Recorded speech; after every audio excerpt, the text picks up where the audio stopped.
Hello, my name is Carol May Whittick, spiritual life coach and your host of Her Conversations, Tools for the Awakening.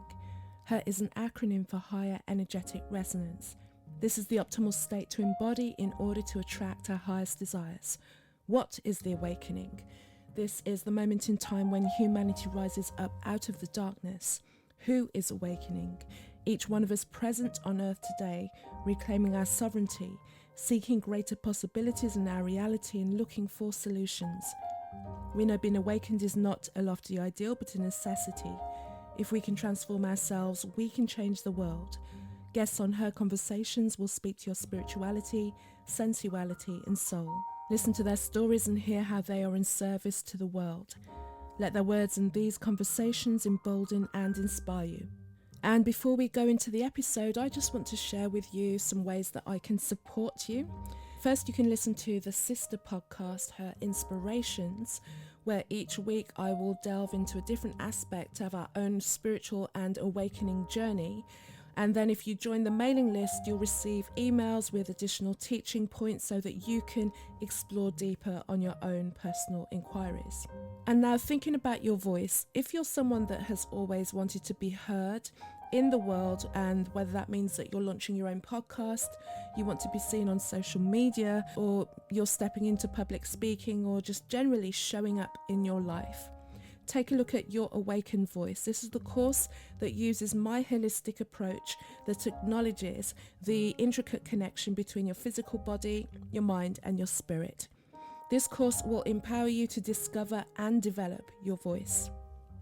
Or you may choose to work with me one-to-one. This is for all of you conscious creators. If you know that there's a purpose in your life, my purpose is to support you to confidently follow your intuition and create your big vision.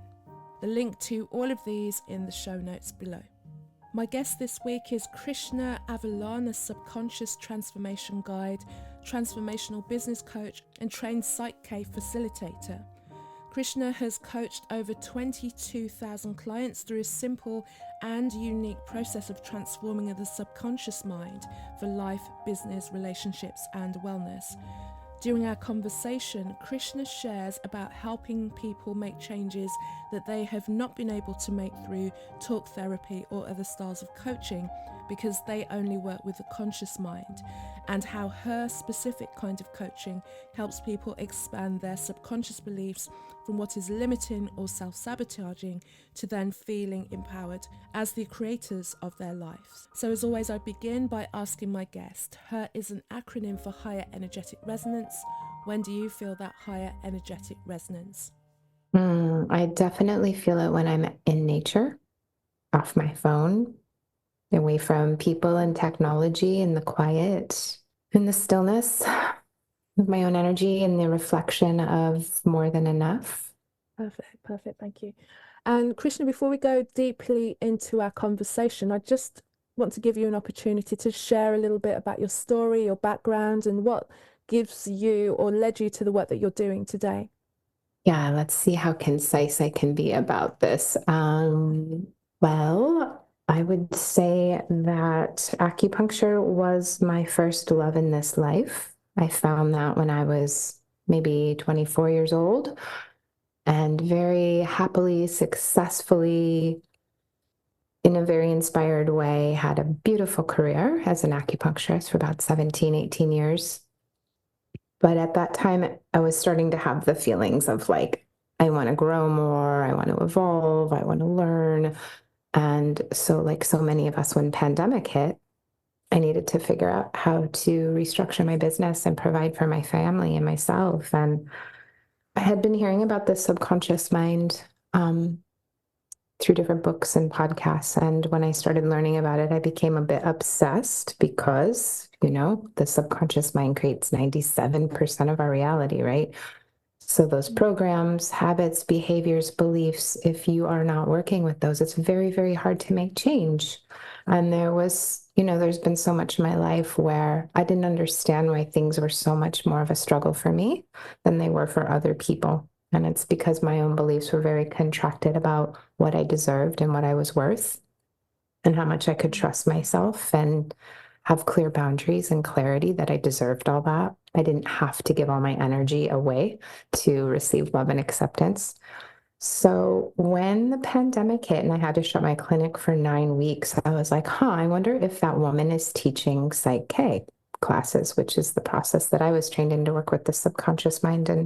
And sure enough, she was. And so I took 3 trainings with her here in this house. Actually, I ended up buying her house, which is another like funny, beautiful, magical story in itself, how it all aligned. But I knew 100% that I wanted to train in Psych-K. When I had had a session with her, I really didn't notice a difference, but I knew I wanted to train it. And so I did the trainings. And then when I was done, I started offering some of the work to my patients. And without asking for feedback, they were sending me information about how much their lives were changing. And I was like, oh, okay, now I can really trust this. Like, I've been this successful acupuncturist, like on a very well-oiled track for so long. It was my identity, right? Like the first thing I was really good at and trusted in my life. And then I just needed more proof, not just for my own life that had been changing, but in the patients that I had been guiding already, like hearing from them how Psych-K was able to support them. I was like, okay, this is it. This is what I want to do. So in a nutshell, that's how I came into working with the subconscious and how I see just by everyone coming in my door and my own life and the world, the state of the world, like this is the work that is needed in the world. This is the healing that people want. Beautiful. Thank you. How would you describe the process of what it is that you're doing in your particular modality? Yeah, that's a great question because like I had mentioned, when I had a Psych-K session, I didn't feel any different and I had to have that with my teacher. So she wasn't my facilitator. I didn't feel particularly seen or heard by her. She kind of talked about herself the whole time.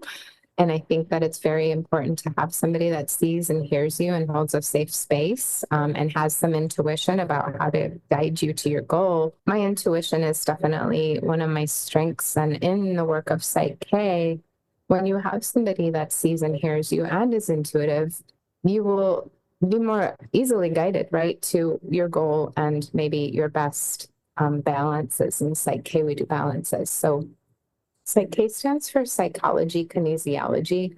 It's a kind of dumb name. I don't love it, but that's what it stands for. And it was created by a psychologist. It's referred to as an energy psychology. And what I love about it is that you not only get to peacefully unattach from a stress or a trauma, past, present, or future, but you can also create new programs. So unlike EMDR or emotion code or hypnotherapy, where you might be able to clear things, in this work, Psych-K, you also get to create new programs. So the process is that we would do some muscle testing in the beginning to speak to your subconscious mind. The other thing that's cool about muscle testing with Psych-K is we do it together. I'm not doing it to you. Even virtually, I'm muscle testing on your behalf. I'm not deciding what the strong or weak is. You are. And that's really beautiful because many years ago, somebody did muscle testing to me. And I was like, this is stupid. What is this? But in Psych-K, we do this together. And it's cool because you can't lie to the subconscious mind and you can't lie to the muscles. So that's why muscle testing works. And then we go into what's called a balance. And there are different balances in Psych-K, but there are 2 primary ones that we use. And one is to help you transform the perception of a stress or a trauma, however big or small. And then we muscle test after the balance to make sure there's been a shift. The balance itself is very simple, depending on the balance we're doing, but those 2 main ones, that it's very simple and you're conscious. So again, unlike maybe hypnotherapy where we might not be conscious, I like to be conscious and I like things that are simple. And that doesn't mean it's not deep. It's incredibly deep and very profound. It just happens to be like a direct route to your subconscious. So for me, I love that because you don't have to be arduous about your healing. You don't have to relive your traumatic experiences to be able to move on. You don't have to talk about it in talk therapy for 20 years. You can have this other work to help you reroute and go in a new direction. So when I'm in a session with someone, I'm basically asking them where they're stuck, angry, triggered, hitting resistance, maybe struggling. And we'll work with a couple of those transformation of stress balances to kind of clear the slate, is how I see that balance. And then we'll talk about what you want and create that new program from the lens that you want to have, the program, the perception that you want to be living your life from. And do people come to you over a course of treatments? Is it one?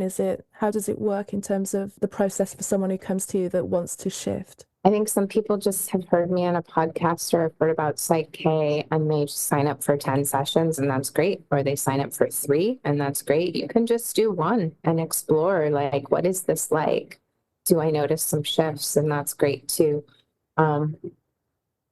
For me, it was like the thing I had been waiting for, like didn't know I needed, right? So I wanted to do it every day, but you will definitely notice changes after every session. And sometimes the changes are like so powerful and big and obvious. Sometimes they're very subtle, but also very powerful. So for instance, if you all of a sudden are coming home from work and going for a run or a walk instead of sitting on the couch with a bottle of wine and Netflix, it's a totally different experience, right? Mm-hmm. Or if you like really just were believing that you weren't safe in the world, and then you create this belief in this program that you are safe and held and supported, totally different experience in the world. Mm-hmm. So sometimes people, I think, might expect like, oh, they're going to be like this huge, different, big person, louder. But sometimes it's really like a sitting back into your own energy and like you're not having to prove anything anymore because you just believe that you are worthy and deserving of this, that, and the other, healthy love, acceptance, being seen as you are. So those are some of the foundational things people work with. I wanted to speak about, I don't know if you've noticed a shift in what people are coming to you for over time. Like, is there a trend of where people are going or what they're asking for? Are you noticing something different? I'm just saying that in response to where the world is right now. It seems more and more people are open and aware of how they actually have control of their experience, even though they may not exactly know what it is that they're doing about it or can do about it, or they're more open to conversations about, this is not just my fate. I can work with somebody or I can work on myself to start to really understand the human experience and me creating the life that I would like to have. Have you noticed any shifts in your work? And if you have, please share. Yes, definitely. Well, I think that pandemic for sure brought a whole new level of fear for a lot of people where they didn't feel safe, where they didn't think they could trust themselves or the unknown. That was a big one, right? Trusting the unknown. And then like being worthy of rest, because a lot of people, well, in our capitalistic society and the programming, like we believe like our worth and our value a lot of times is on the hustle and what we can produce. But I would also say that pandemic brought a lot of fear of, losing your job and that kind of instability. And so from a fear standpoint, I've been working a lot with that. But I think also people are waking up to the fact that like, oh, yes, I can love my family, but I also deserve to have clear boundaries. I can also say no without guilt. Oh, I do deserve to have work that inspires me and that I look forward to every day. Like, I don't have to follow the shoulds or what other people think I should be doing. And yeah, I think for better or worse, the amount of information that comes to us every day, a lot of it is great because it is showing people, hey, there are different ways you can be even more empowered as a creator of your own life. And there are all these therapies out there that are available. I'm very, very discerning and picky. And I know that the most natural thing for me has been to facilitate other people so that I know that I'm divinely led into this work because I know that it's what people need. And usually I go through a lesson in my own shadow and work with it and embody it so that I can then take other people through the process in a more honest way. That usually just is how kind of spirit or whatever is higher takes me through the journey of this life as a practitioner. And I think a mother and an ancestor. You know, I do this work for my mom and my daughter and to break cycles that have been very unhealthy. Actually, I want to talk a little bit more about the after effects of the pandemic. Just in my observation, in my questioning, when anybody goes through any kind of prolonged period of angst or fear, like it was, it was a good year and a half, 2 years of constant fear, and then all the antagonism that was going on between different groups of people that were having different experiences, seeing different things. So there was a lot that was kind of laid on the collective, basically. And then suddenly we've kind of come out of it and we're like, oh, everything's back to normal now. But everything's not back to normal because we've all been through something, and very few of us are really thinking about what happened or asking questions as to how has this really affected what I think about the world, how I see the world, and what has that done to me on not just a level of how I see the world, how I see other people, but how has this affected my spirit, my human experience? How has it affected the way that I trust myself, or I trust all of these voices around me that tell me that they have my best interests at heart? And then because no one's talking about it, it's almost like you have an incident. We talk about family situations where something happens within the family, and then the next day everyone just goes on as if nothing happened. But there is like this kind of elephant in the room that hasn't been looked at or acknowledged, and people coming forward and going, this is the way that it affected me, this is the way, and allowing everybody to have their perspective without anything being right or wrong. But everyone's experience was real based on, talking about the information they took on and the perspective they believed and what they believed was happening. What can be done, or how can we individually or collectively start to really deal with that? Because by not dealing with it, it's something that's going to pop up at some point down the line, just going by any kind of trauma. What are your thoughts on that? Has that turned up in your work? Is it something that you feel that you'd be called to do in the future? Yeah, I really do believe that I am here to love and be loved as much as possible, as much that is available. I believe that I am meant to be a practitioner and guide or lead people through their own shadow energy and trauma, because again, it doesn't have to be 20 years of talk therapy. It's not that we don't talk when we're in session together, because we do, and I do have some other formal mental health training that is very beautiful and deeply it's for deep inquiry where Psych-K might not be. So sometimes I use them together, but I really trust that this is what I'm meant to do as, again, a practitioner, a mother, and an ancestor. And it's just sort of always been that I've been in a education role with the healing work that I provide. Like as an acupuncturist, when I started school, people weren't just getting acupuncture all the time. It was still illegal in 13 states in the United States to be an acupuncturist. It was renegade style back then. And the same thing with Psych-K. Some people may have heard of it from a podcast or because they've gone, into some learning about the subconscious mind, or maybe they've heard of Bruce Lipton, who wrote The Biology of Belief and cites Psych-K as his favorite way to work with the subconscious. It's how he finished that book, was using Psych-K. Everybody has stress and trauma. Everybody.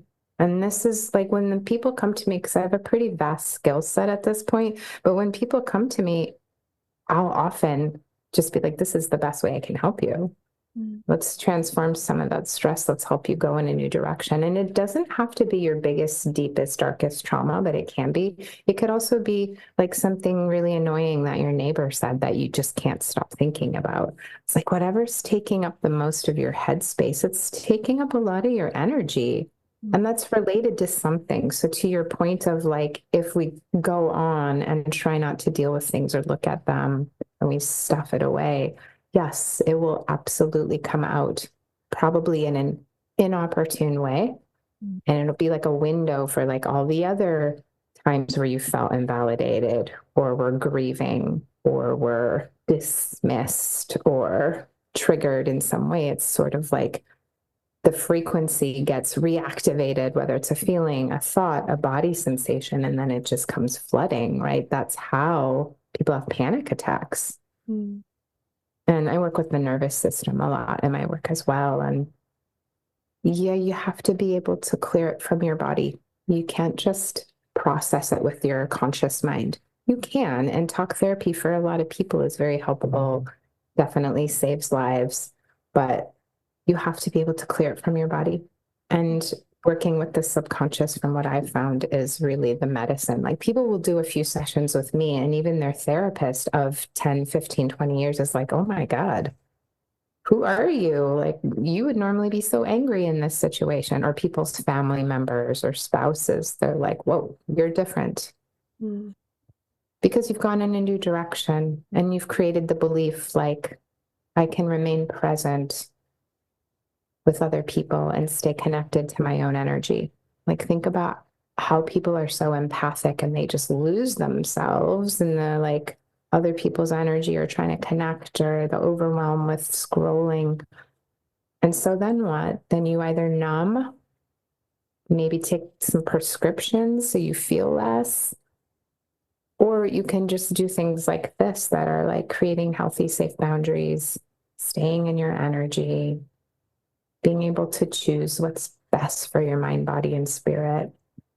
So again, creating those programs that make turning your phone off early at night, going to bed when you need to, going for a run instead of watching, it makes those things so much easier where they just weren't easy before, because it's our behaviors and our habits that come from our subconscious beliefs as well. I hope that answered your question. Maybe, who knows? It was a beautiful response anyway. Well, I was talking about the fact that we've kind of gone back to normal all over the world without really talking about what happened. The fact that we all went through this massive trauma, all of us, no matter how open-hearted or awake or aware we feel within our own selves. I know from my point of view, and I consider myself to be a relatively awake and aware and spiritually grounded person, just watching the world, watching so many people in fear, was like the fear was more palpable than normal. You have an awareness of where people are anyway, but just kind of seeing it on a daily basis, like played out week after week, month after month. That I was just like, what is happening, and how is this going to shift? What's going to happen on the other side of this? Like, because I had kind of two feelings. Like at the beginning, when it was all announced, I was like, okay, this is a shift in age. This is like the shift that we've all been waiting for. That was the thing that came to me. This is like the shift where we start to wake up. That's what was very clear to me, that I really felt, because I always wondered how it would happen, how that shift in consciousness would happen, and that seemed to be like one of the like awakening with bells on. I think there's been numerous things that happen over the course of time, that happen in our lifetimes, that will jolt us out of whatever space that we're existing in, whatever kind of reality or belief system we're holding around ourselves, that then move us into something more, because we see more, we change for one reason or another.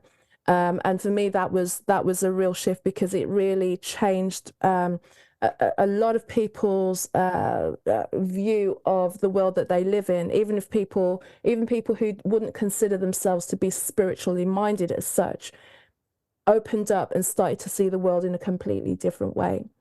And I was just wondering, like, what happens as a result of that? Because it just seems to be there's less kind of banter at the moment. There's less arguing, although other things kind of take precedence as well, especially if we're looking at news items. So like we've got like wars going on and conflict that's going on as well, that will then get people polarized. And then, of course, you guys in the US are going into another election cycle. So, you know, my heart goes out to you for what that's going to create in your world. But yeah, just seeing how, because things shifted so much, then things seem to have calmed down, at least over here anyway. We're not going through an election or anything like that. But there still seems to be like a layover of frustration, resentment, confusion, sickness, even, you know, the people that are still suffering as a result for one reason or another. This kind of carries on, and it's shifted the world in so many different ways. Speak to that if there's anything that you can add to that as well, because it's not a clear question. I apologize. No, I get that. And yes, people are different now. I used to have people finish a session and they would want to schedule out, for instance, like, oh, I want to come in every other week for the next 3 months. Now I'm putting small fires out every day with people. So instead of like building up, nourishing, planning, scheduling, it's like the attention span and the just like, let's just get through the day and survive. For a lot of people, that's where it's at, unfortunately. Wow. Okay. But from a scheduling standpoint, and you know, I've been a practitioner long enough that there wasn't Facebook and there wasn't like all this distraction with scrolling and media and all these things. So it's just like I used to be able to help people even so much easier, so much quicker. Magic still happens every single day, all day, but it's just different. It's just so different because of how our lives are set up. And yeah, to your point, I just think people have spent a lot of time in the last 3 years now just getting through it, being grateful enough to not be dead, but yet not really setting up life so that you're nourished and building up your resilience and your foundation. Rather, just put out the small fires every day. So, and that's not everyone, but like even for me in my own life, like I have to make time for that. If I don't spend enough time out in nature, like I will get crabby. I will get burned out. I will definitely get like, you know, it'd be easy to lay in bed at night and be like, what's the point? But for me, like my survival strategy is following life. And it is definitely following what inspires me and brings me joy and makes me want to live. That's why I'm very choosy about what I don't really watch too many movies or shows. Sometimes, maybe once a year, I'll get into a mood where I'm like, I need to just watch a whole season of something. It's usually very light, though. Yeah. There's not beautiful, amazing, meaningful, artistic things out there to feed my mind, but I have to feed myself things that make me want to live. I mean, I just have to. And I used to feel bad about that. You know, Carol, I used to feel bad that like I didn't know everything going on in the world with the news and with everyone and this, that, and the other in my own program, meaning like, oh, that means I don't care or I'm stupid. No, actually, I have to love and honor myself, my needs, my nervous system, the space I hold for my daughter, my community as a practitioner. So I just accept that that is my survival strategy. Because there's so much happening, people are really feeling impelled to post about stuff as a way almost of acknowledging it, to then, like you say, to show that you care, to show that you're interested, to show that your heart is open. I've chosen not to. One, because I suspect there's going to be multiple layers to what the story is and what the truth is. And I just, you know, I watch from afar and I send love because of that. But so many people feel that by doing this or by getting involved or by arguing about the current thing, that is giving their life some kind of message and some kind of meaning. What do you think that is? Do you think that's because if we don't have a personal purpose, then we latch on to external causes to feel some kind of life, or to feel that we're contributing to humanity? What do you think about that kind of response? I mean, I think that there's a lot of programming to pick sides. I think there's a lot of programming and agenda to help people be distracted. I think there's a lot of pressure to have an opinion. And we saw that with the pandemic. We saw people who were very, very, like you said, polarized. Me against you. I know this, so you must be wrong. And that's a strategy. That is definitely a strategy for the people who want to control. Mm. And I tend to sit back and observe in that situation because I don't want to have anything put me into a box and say, you're this type of political belief, you're this kind of sexual orientation, you're this kind of this, that, and the other. You need to take a side. You need to put an identity on yourself. You need to go into a box. To me, that feels very limiting.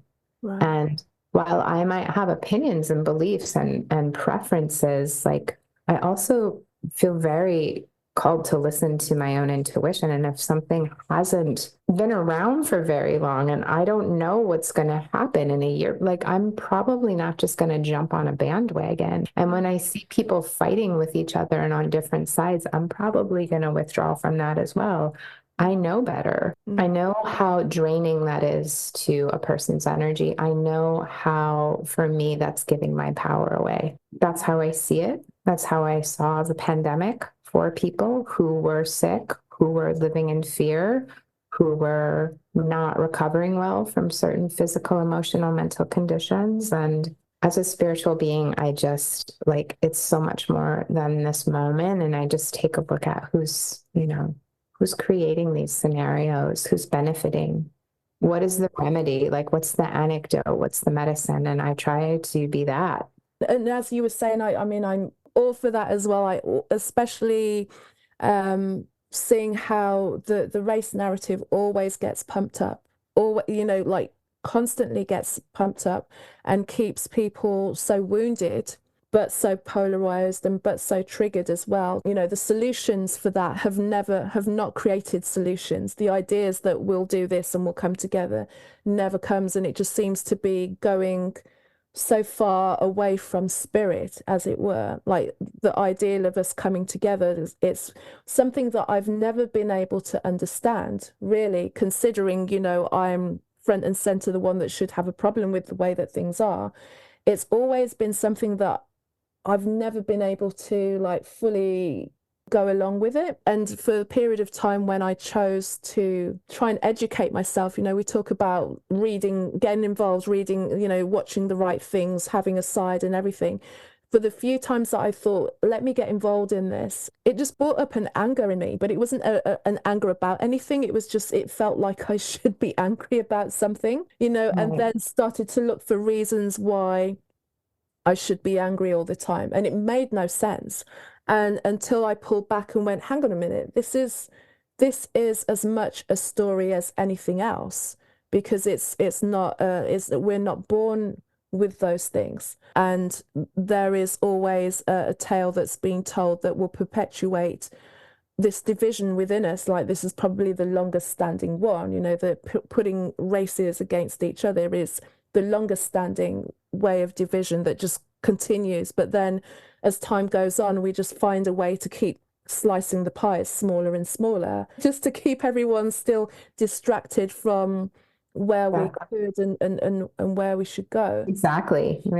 I agree with you 100%. You speak a lot about your ancestors and How does that play into your work or your experience or what you do in terms of acknowledging them? What does that look like on a daily basis in your life? I mean, that's a really interesting question because I biologically don't know my father, or I don't know my biological father. But I have just learned to, in my prayers or devotion or intention, just call upon the support of my seen and unseen, benevolent and bright ancestors.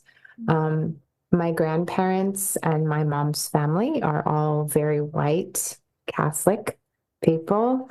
I grew up in the Midwest of the United States, which is very, I'm a brown girl and I was raised by a huge white Catholic family. So I had a lot of trying to fit in where I didn't belong, a lot of not being seen really, because we didn't really talk about the fact that I was brown or different from my giant, huge white family. Um, Catholicism was like very shamey martyrdom type of Catholicism. So it wasn't enjoyable. It wasn't like going to church where you're rejoicing or celebrating. And so for me, it was a lot of just shackles and feeling bad and shame and have to give to be a good person, to be a good woman, to be a good daughter, or to be a good family member, to receive love and acceptance. And so when you say, what is it like for me? Our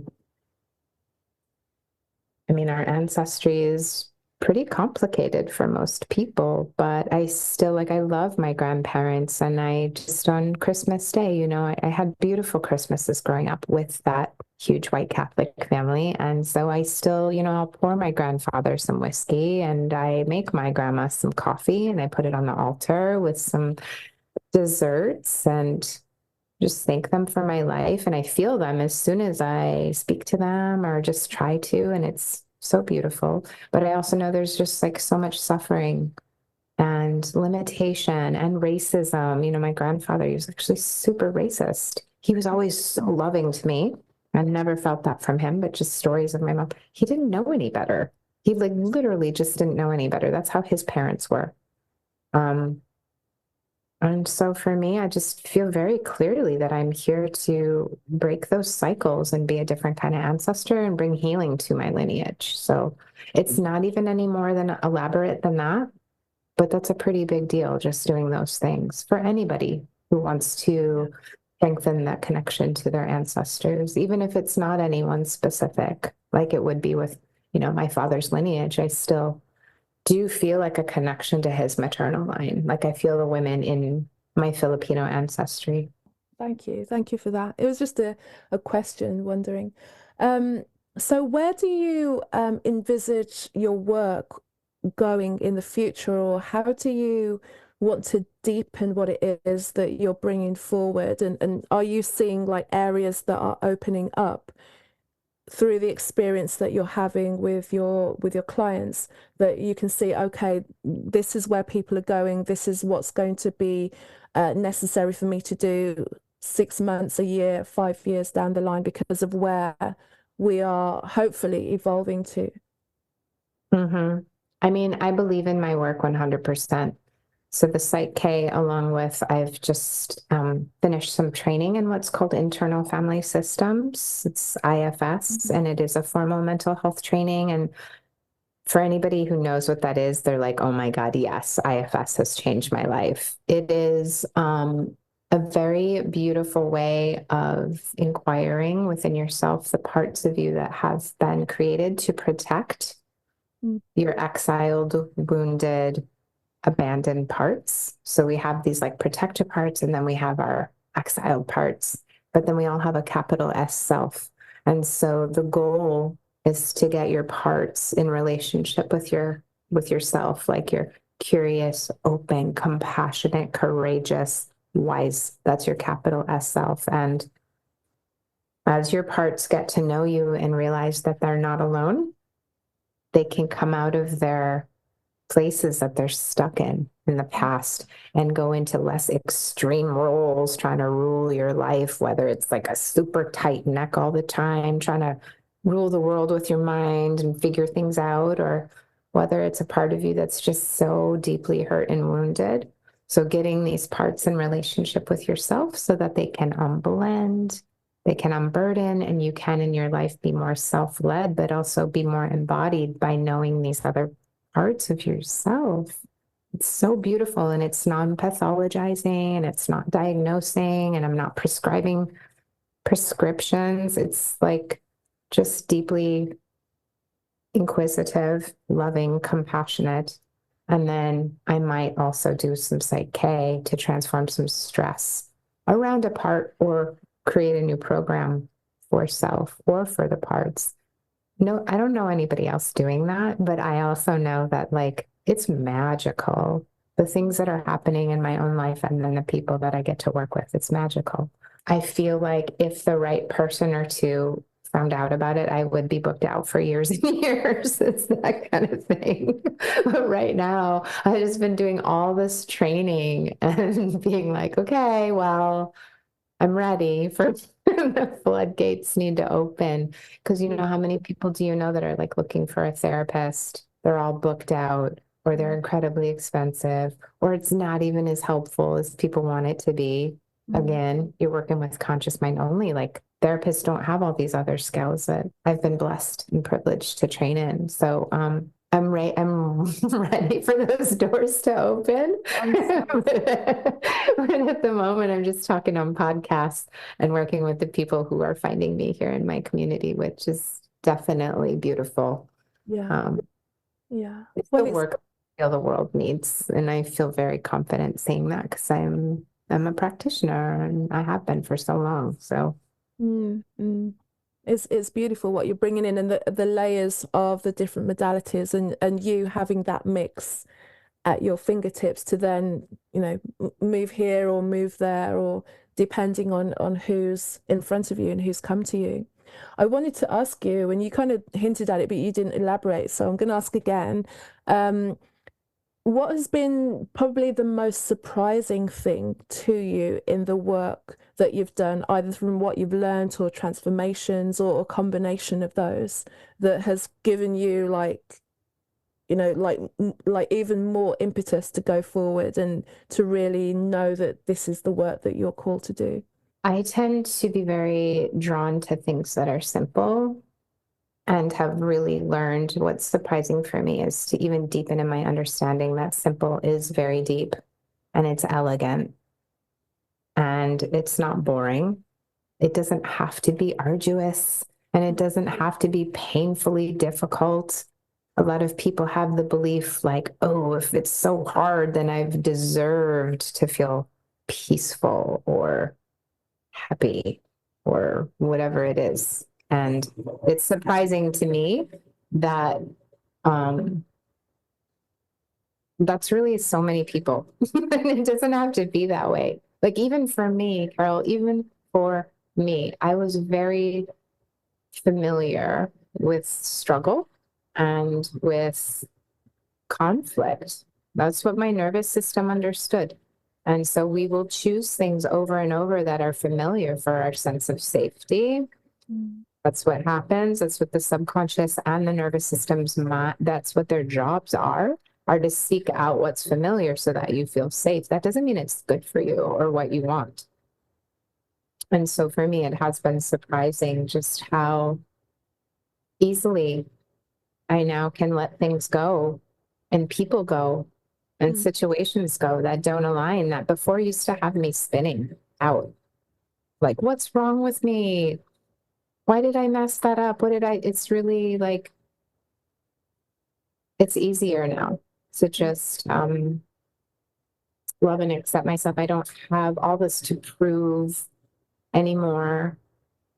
So I guess when you say what's surprising for my own life, that, and then and seeing people who come in here like seemingly pretty complicated, just have something be so easy to shift and go in a new direction. Before we go, do you have anything that's coming up? Are you launching any programs or anything that you can share with people? Is there something that they can connect to? Do you have a book that you've written? Anything like that? Everybody asks me that, and I usually teach classes when enough people have asked me enough times, but I've been in the depths of training. Like I just finished the last and final, it's called the Health and Wellbeing Training for Psych-K, which is just really like next level times 100 for me. And then the IFS training.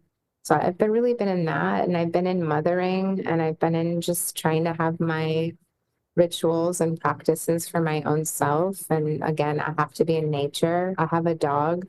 Anybody who has a dog knows like they need attention. So no, I haven't written a book. No, I'm not launching programs, but I love connecting, and I love being in session with people. I have a lot of just medicine that comes to my own heart, watching people transform and create the lives that they want to create. So right now I'm just doing my sessions with people, and it's of course glorious when we get to do a series of sessions because you're going to be able to hit all areas of your life. And that's for me, that's where it's at as a facilitator. Maybe I just felt like you had a book in you. Everyone says that every single time I talk Do to someone. they? Okay, then. So then it's not just me. The way that you talk and the way that you come across is like, I'm sure she's written a book. That's why I needed to ask you because I didn't have it written down here, and I just wanted to make sure that if you had, that you mentioned it. Sometimes it's, you talk about waiting for that onslaught of people, or, if you wrote that book,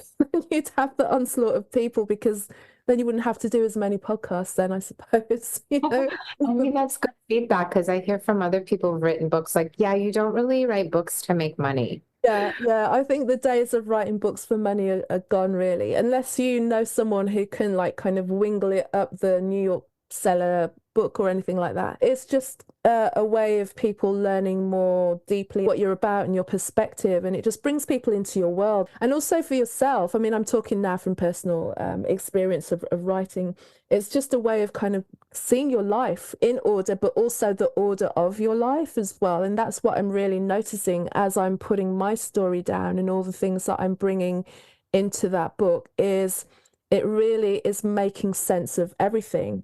Sometimes contemplate the things that you've been through and see how they all are relevant to where you are now. That's what it's given to me. All of those things that happened, all of those supposed wrong turns and failures are just like, they gave me so much more to give me now the message and the wisdom that I have now, simply through just living my life and trying to figure it out on the way through. So that's what I'm getting from doing my work anyway, just to Is your share book that. an autobiography then, or? It's kind of a biography because it's about how I got to what I'm doing now, which is kind of the podcast but also the spiritual life coaching, but also the creativity. Because for me, what has always been important from the beginning, when I didn't even know how I was going to make it happen, was that I was going to live a life that I created. So I was going to, I came from music and songwriting. So I've included a lot of those in there as well. And even including song lyrics, I can see that how the song lyrics were also journaling a perspective and what was happening through in different parts of my life as well. So by pulling it all together now, you're like, actually, this is almost writing itself, almost, not quite.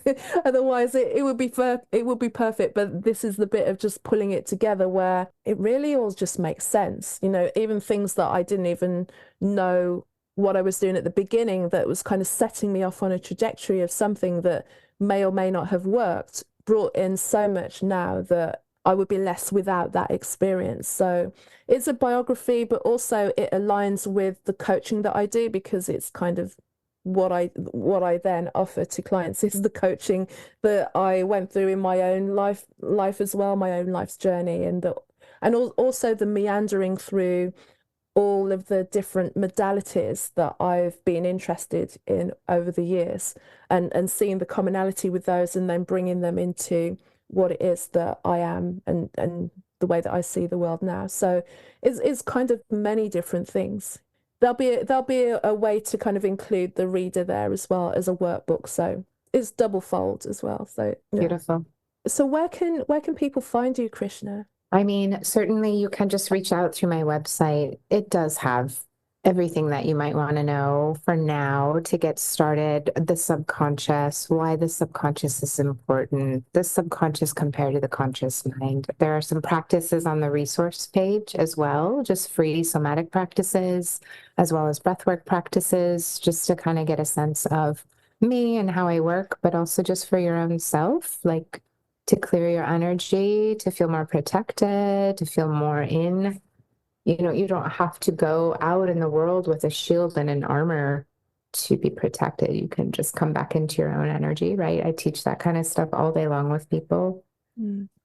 And then if you are on Instagram, I do like to post in stories. I'll hang out there when I feel inspired. I'm about to digitally detox though, and take a few weeks off. So those are the two main places. I really try not to be on the internet too much. So, my website, feel free to email me or find me on Instagram or LinkedIn. Perfect, perfect. Well, I've enjoyed having this connection with you today as well. So I got you on the internet for a little bit in order to create this podcast with you. So thank you so much. Thank you so much, also. Appreciate it. Thank you, Krishna, for sharing with me, and thank you for listening. If you want to reach out to me, you can find everything you need all about me on my website, which is carolmaywhittick.com, carolmaywhittick.com. Find me on social media on Facebook and LinkedIn, Carol May Whittick, and on Instagram, Kazmic, Cazmick. Until the next episode, have a great week. Take care.